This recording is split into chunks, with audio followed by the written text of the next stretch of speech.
Hi there, little sprouts. Welcome to lesson time. Today, Miss Rainbow wants to talk about something very important. Something shiny. Can you guess what it is? That's right, money. Money can buy toys and snacks and big buildings with bright lights. But money can't buy happiness. Happiness grows on the inside, like a berry on a vine. And if you pull too hard, well, the vine snaps. Some people forget that. They start counting coins instead of counting smiles. They look at numbers and bottom lines instead of all the good they could do in the world. And sometimes they decide that if something doesn't make enough, it doesn't deserve to grow anymore. But gardens don't work that way. You don't rip out the roots because the harvest was modest. Because when greed gets hungry, it doesn't stop eating. And when it's done, there's nothing left but vacant worlds, vacant people. Just take a look at our new friend, Sprouts. What did they do? They destroyed our beautiful garden with their insatiable desire for more, more, more. Never content, always more. Well, if they want to be a greedy little piggy, I can make that happen. So remember, little sprouts, happiness isn't something you buy. It's something we nurture together.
To whom it may concern.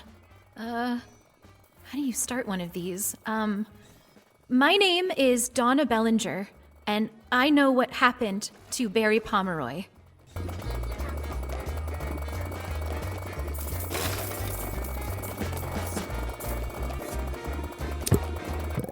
This is my confession.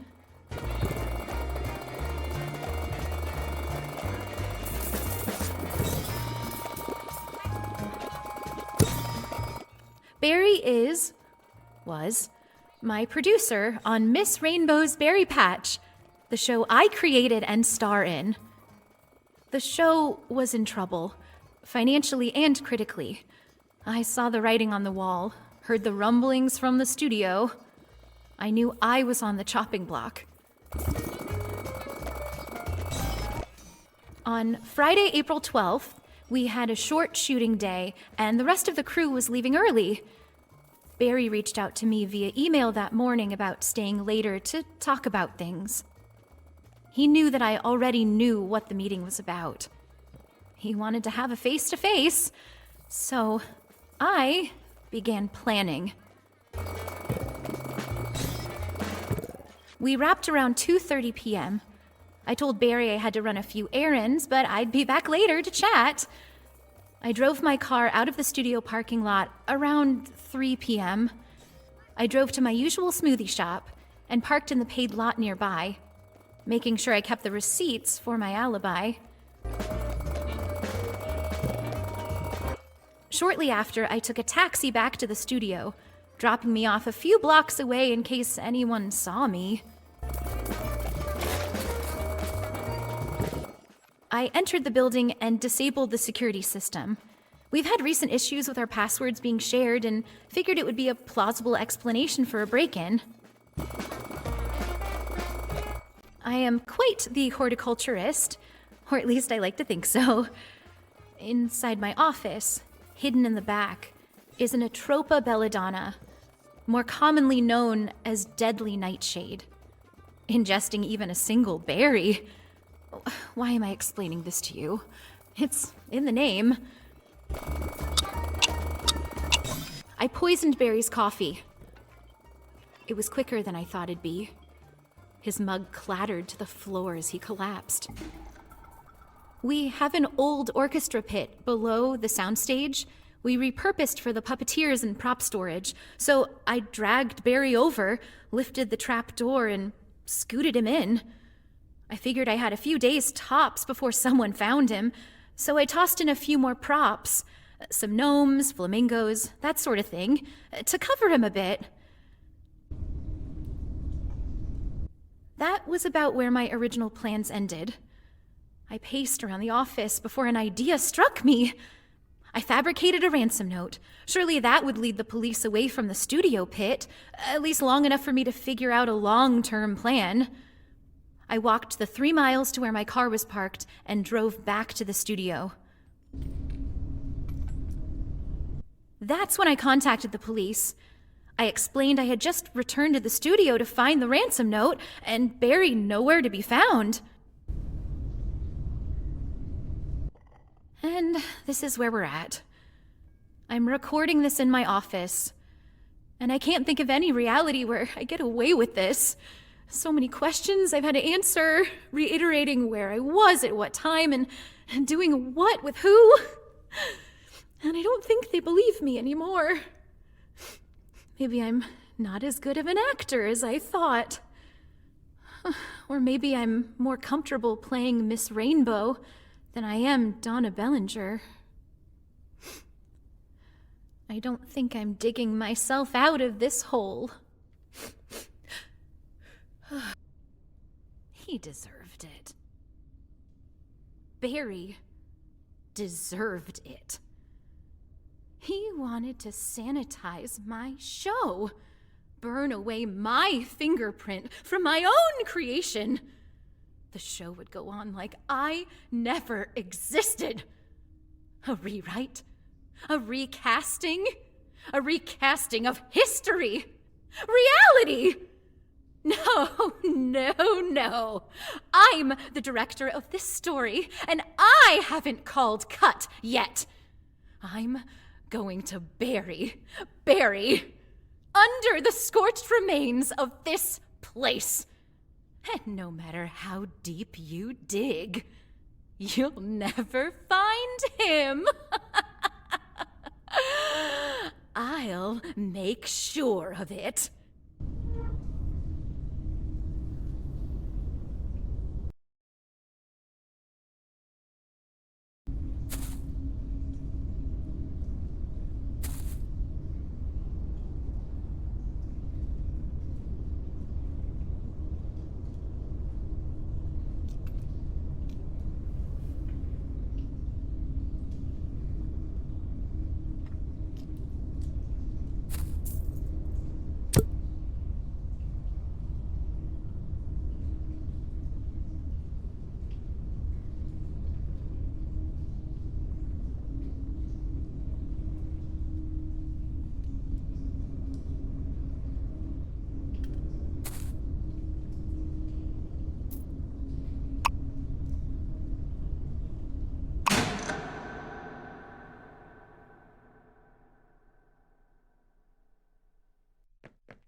Hello, little sprout.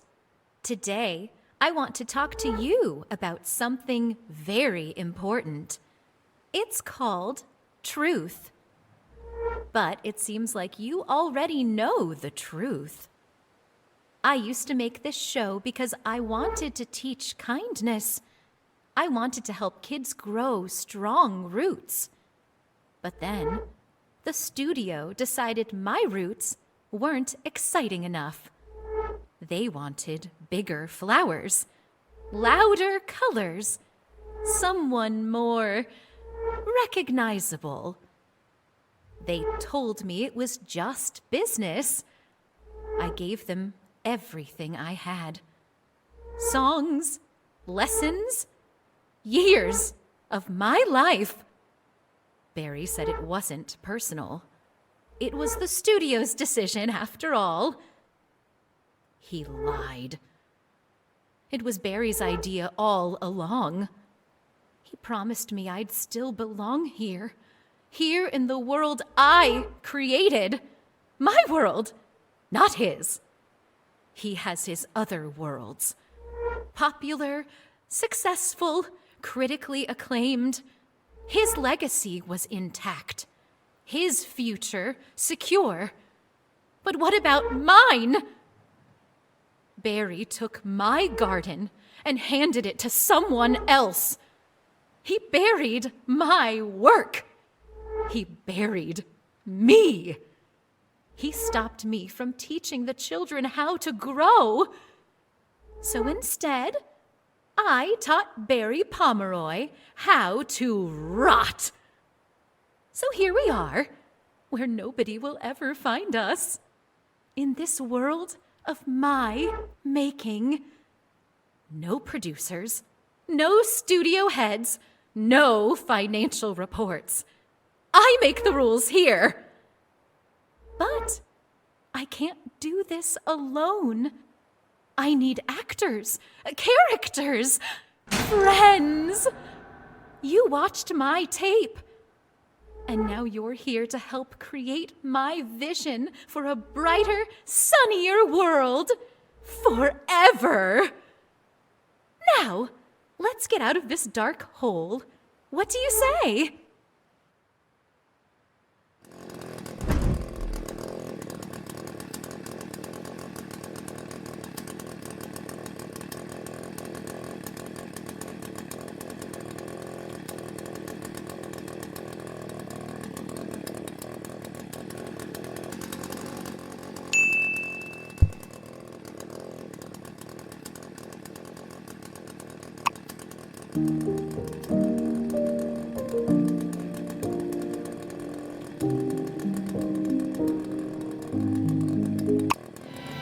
I don't ever slow up, no I don't take shit. I got no love for the fakeness. If you wanna play tough and wanna hate this, I'll always show up. I don't ever slow up, no I don't take shit, I got no love.